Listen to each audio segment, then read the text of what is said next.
What an absolutely beautiful morning. October 24th.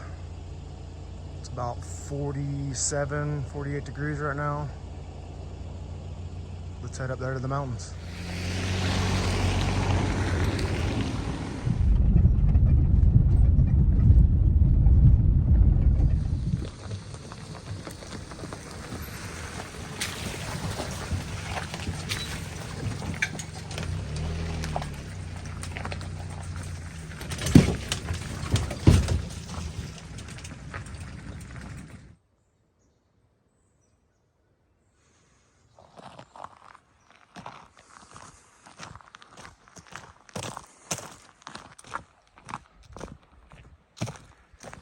See my car sitting all the way up there. I was not expecting what I rolled into this morning. Funny enough, I actually came here yesterday and scouted to make sure I could offload the boat. I was here at probably 11 o'clock or something like that, and there was nobody here. Basically, I'm gonna have to offload the boat, drive all the way back up the road to park the car because there's nowhere down there. It's fine. All right, so now the trick is single lane road. I mean, damn near impossible to turn this thing around while it's on hook. So I'm gonna unhook it and hand turn it around, turn the RAV4 around, hook back to it, and then back it all the way back down to the water. Things I get into.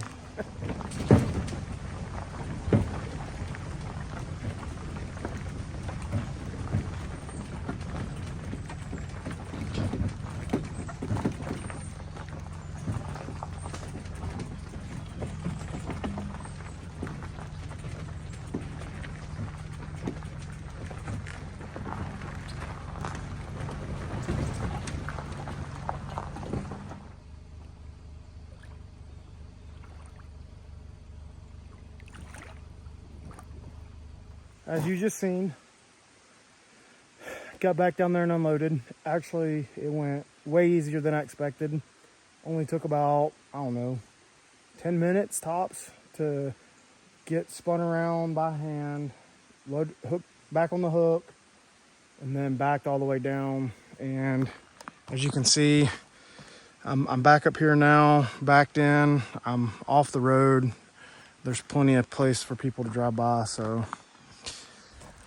not plenty of place for people to park. I hope no one else plans on coming out here today because there ain't really room for it. Got launched, and as soon as I was launching, there was a fella coming up through in another John boat. They've got some guys out here stranded. Apparently an outboard shut down. So I guess first task before anything else starts is we're gonna run up the river here if we can make it and see if we can help in some sort of rescue. It is absolutely beautiful. I'm gonna insert some drone clips that I took yesterday when I was out scouting. You'll see those next.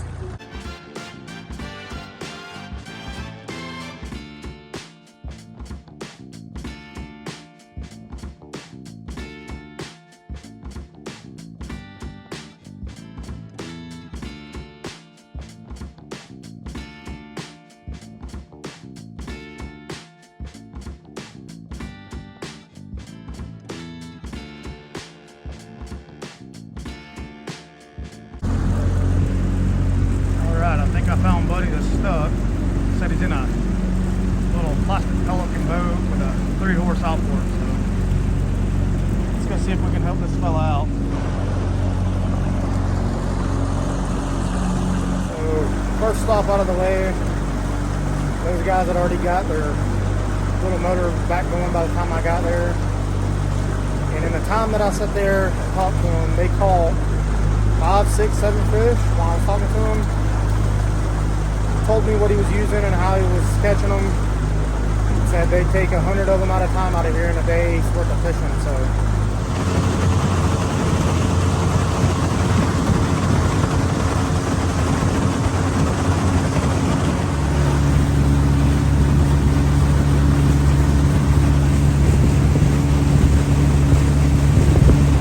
Ocoee Lake number 3 dam.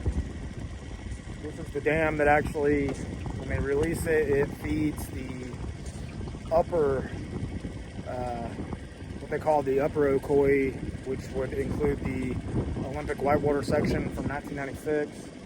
And then there's also a flume somewhere here that they draw from this lake and feed the Middle Ocoee whitewater section, which runs more often than the upper section. This is probably as close as I'm going to get to the dam. I'm sure it's safe, but I just don't want to get over in there and something stupid end up happening, so we're going to keep our distance from it.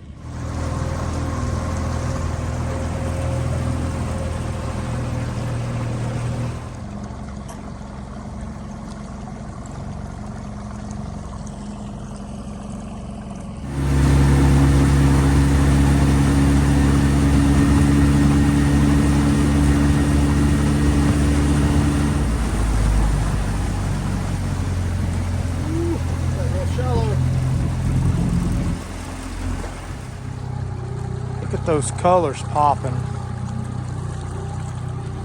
Beautiful.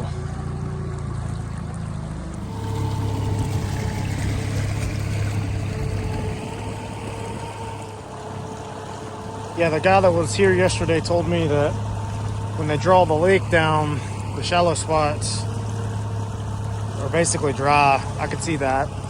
It's 2 feet right here. I mean, any less water than this. I've still got a little bit of room on my jack plate, but not much. Any less water than this, and it'd be pretty tough for me to slide up in here.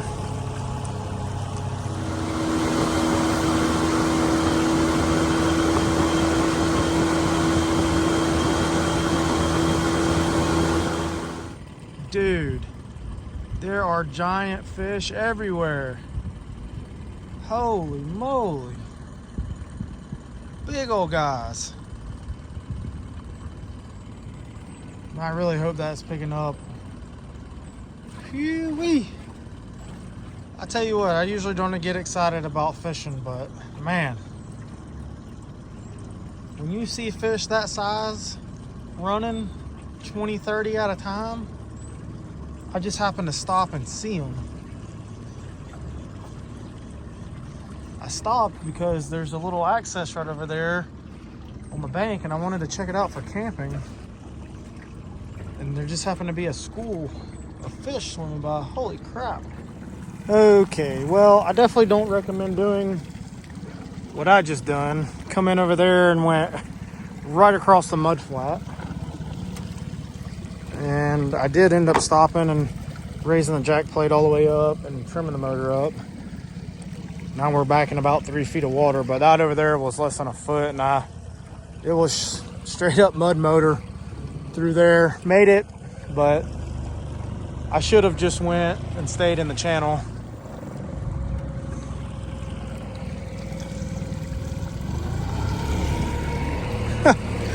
Right through the mud flat. Who needs a mud motor?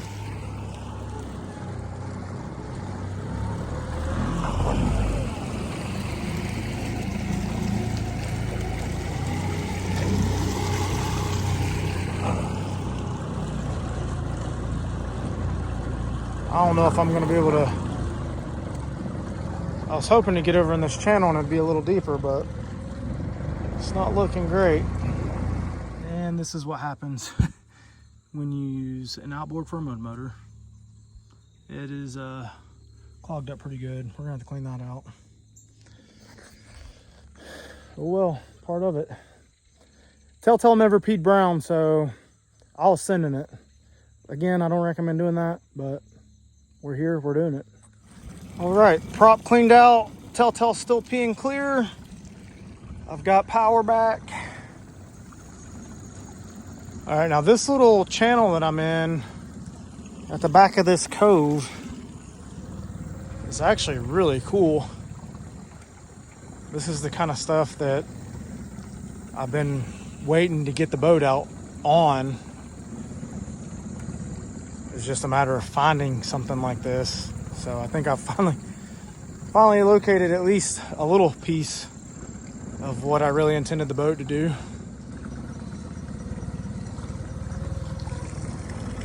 Start getting a little skinnier over here.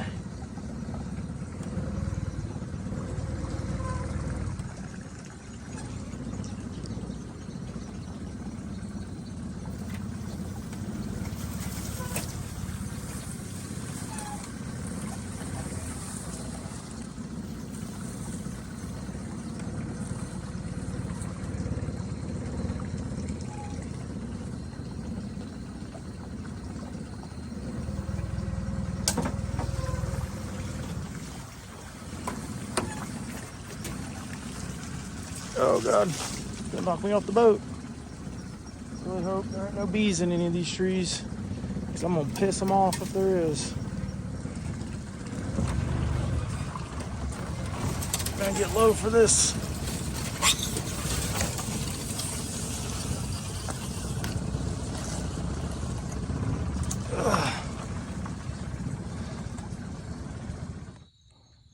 All right, well, that appears to be the end of the line by boat. This is probably one of the coolest little coves or creeks that I've ran up in this boat so far. I definitely want to do more of this. That was cool.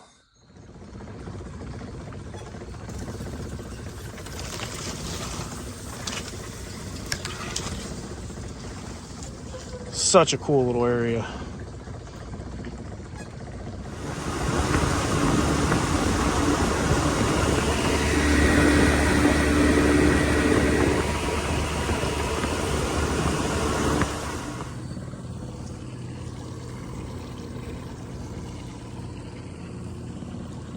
All right, well, we ran back out to the main. I keep saying lake, but it's actually the river at this point. It's actually got good flow. If you stop for a second, you'll move backwards. But anyways, found this other cove, looked on the map. It's supposed to open up a pretty good bit up here. And Highway 64 crosses somewhat, I think, at Brush Creek.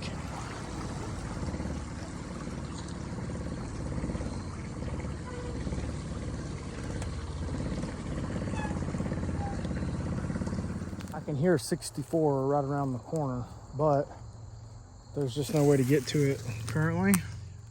But I do want to walk a little bit down the bank because I'd like to see, according to the map, it opens up into like a small little lake pond area. 64's got to be right there. I can hear it. Now the GPS has all of this as blue, like it's a little pond or something like that dammed up, but it must just be highlighting the floodplain or the flood field or the basin here under this bridge, which is Brush Creek. But I just want you to look how beautiful the woods are right now.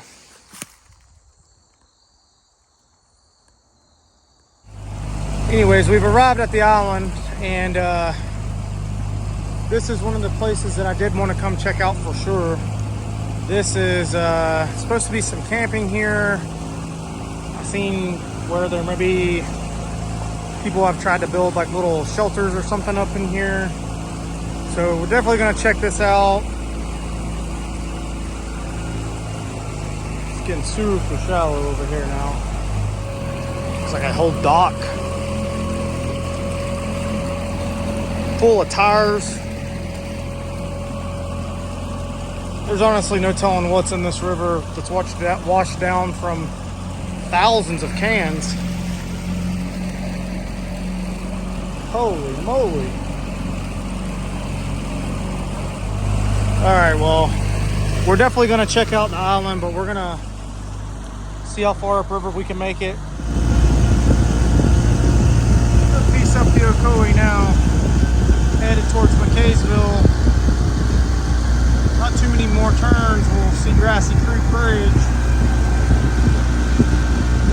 Slow going, it's 3 feet, but I don't know the river. I don't know, there's a lot of trash, tires, I've seen cement pipes and culverts. I'd hate to hit one of those going real fast. It's taking our time. Finally starting to get up into some people's property up in here now. All right, well, I guess that's the end of the line for me. There's a gravel bar there, and I'm not motivated enough to try to get around it, honestly. I think I would have been better off going on the other side of this island. But I tried to go up and it just wanted to, my propeller wanted to eat rocks, so not today, but you know, very easily you could go over that gravel bar right there and go on up, probably almost to McKaysville if you were ambitious enough. So this is one of the areas that I struggled in going upriver. I had to basically zigzag back and forth on the river to find the deepest spots to go up. And not that I mind doing that going back down, but just right back there in the bend was a cove. And I was trying to run up into the cove, and it got less than ankle deep, like super quick. And I bottomed out. So I just raised the motor up, and right now I'm running the trolling motor. And I figured I'd just run it on past these shoals that were hanging me up earlier. Faster than paddling, and right now, a lot of times I would choose to paddle over the trolling motor. But right now this is working pretty good, so I'm glad I actually mounted it up this morning before I left the house.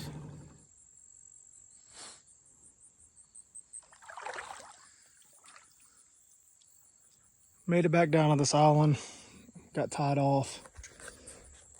We're gonna walk up here and see what it's like for camping. Definitely overgrown.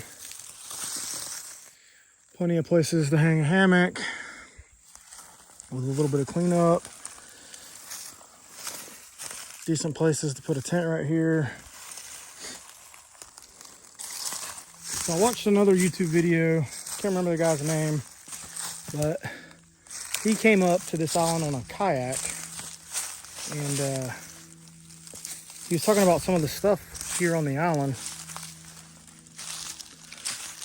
Just from what I'm seeing, it looks like a lot of this stuff is left over after floods. At the front of the island right here, there's a big, probably 15, 20 feet tall pile of logs that's washed down the river in a flood. And then there's a dock, and there's all this different stuff over here on the island. And I think most of it has probably just been deposited over time.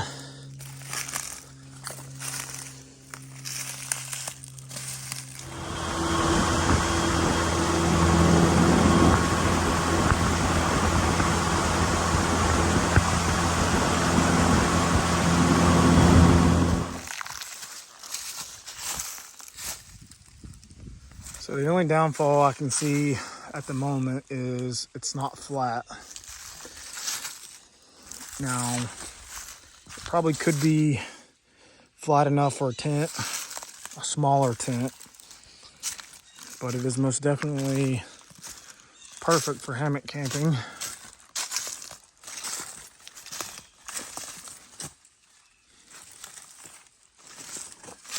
Plenty of firewood around.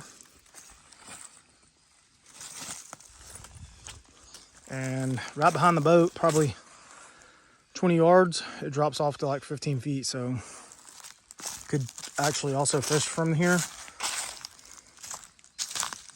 It's back in this cove a little ways, pretty secluded. I think this one might be enough. We have made it back into Tumbling Creek. Right up there is the launch. Looks like some more vehicles are there, so this could get interesting, trying to get the car and boat loaded and get out of here. But all in all, my thoughts on Ocoee number 3. It is one of the smaller lakes I've been on, but also probably one of the coolest. I was really surprised about everything that this lake is hiding. So I will definitely be coming back, hopefully very soon. I was able to scout out a couple nice campsites, and I definitely want to get back up here with a 3-day fishing pass since I'm out of state, and catch some of these perch that everybody's catching. Looks like a lot of fun. But that'll be it for this one. I will catch you guys on the next one.